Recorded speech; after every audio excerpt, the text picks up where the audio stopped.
গুম, হত্যা, অপহরণ, মিথ্যা মামলায় জাতি, অত্যাচার ও নির্যাতনে কাটায় দিবারাতি।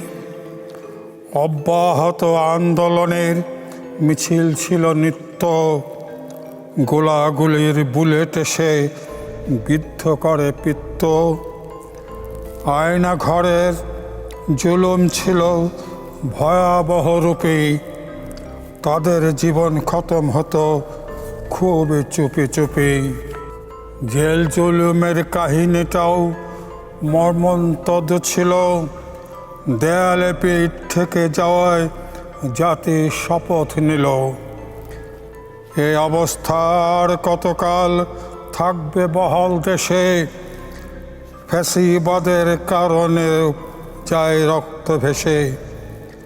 মানবতার নেই চিহ্ন, বিচার আচার নেই, জাহিলিয়ার যুগ করল মধ্যযুগের সেই।